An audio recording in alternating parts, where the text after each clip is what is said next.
Thank you for joining us for WSAV News 3 today at 11. It is Hump Day, and we are so proud. What is that on the camera lens? Alyssa Carsley, is that a wasp? It is. You are taking a live look. If you can see over that wasp over Tybee Island, you can see some folks gathered along the shoreline. Storm Team 3 meteorologist Alyssa Carsley is inside the Weather Center with a look at our forecast first. Alyssa, good morning.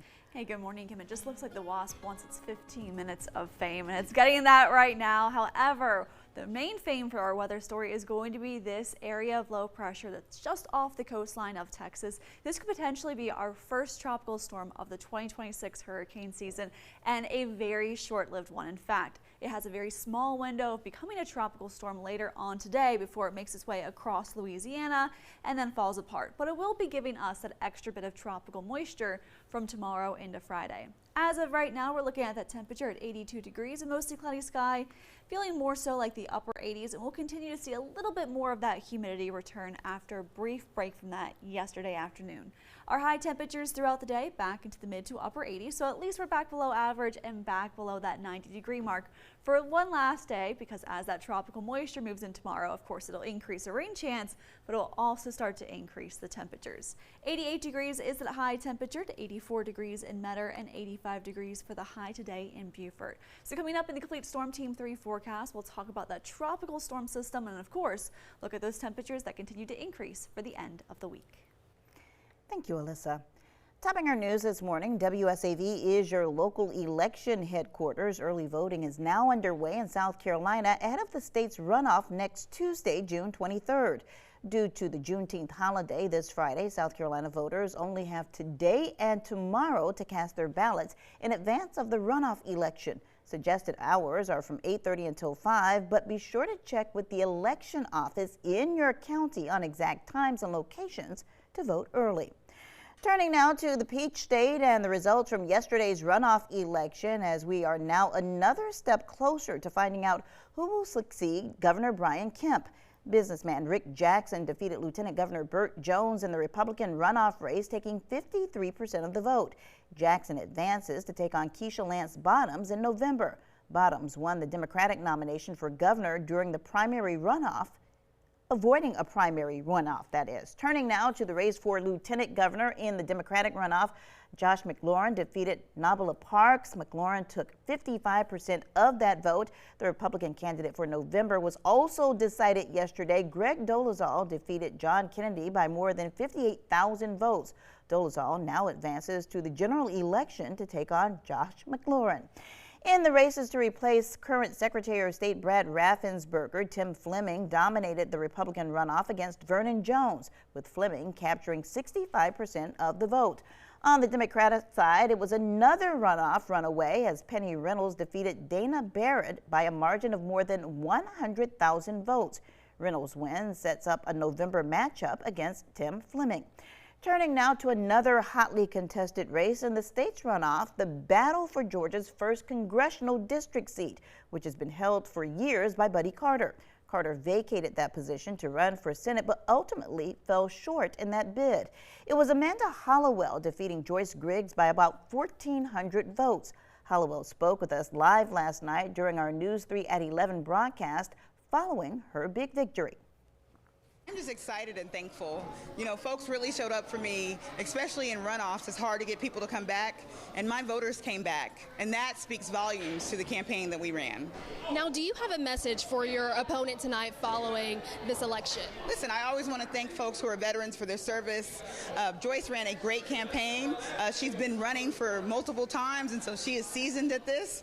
And, you know, that only made me better. That only made me want to actually work harder. And so I just want to thank Joyce for the competition. And what's the first thing you'll focus on as you shift your attention to the general election?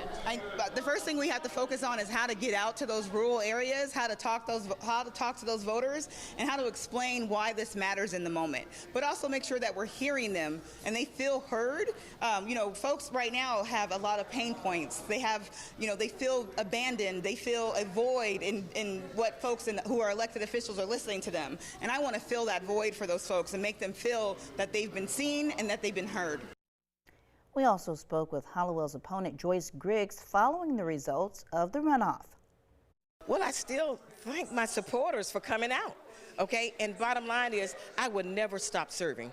I've always served, and I will serve in whatever capacity to make sure that I serve the people and that their needs are being articulated and that I can still advocate for their needs.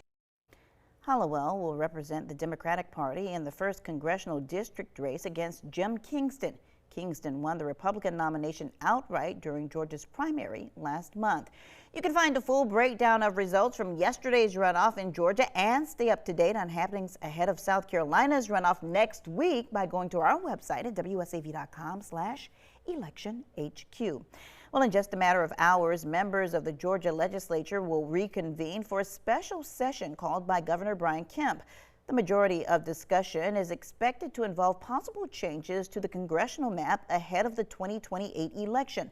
Last week, Savannah State University political professor Dr. Jeffrey Bowden sat down with me to talk about the topic. Here's that conversation. I don't know fully and completely what's going to happen there. It's going to be an interesting debate. We've seen extremely contentious and controversial legislative sessions in other states. Tennessee, very controversial. When you take majority-minority districts and you break them up, you are essentially eliminating any representation for a lot of the groups that exist in your state. And whether or not you want to take on that responsibility is something that your majority party, in particular now in the House and the Senate in Georgia, this is the Republican Party, when you take that on, you're going to have to deal with the political fallout of that. And what's the political fallout of that going to be?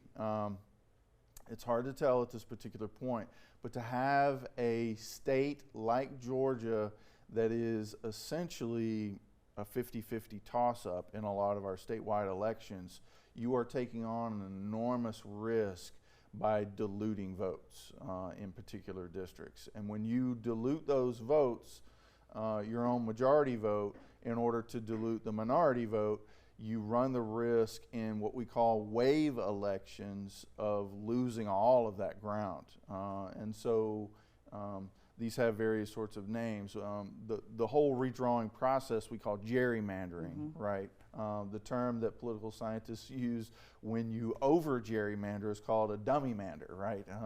You're actually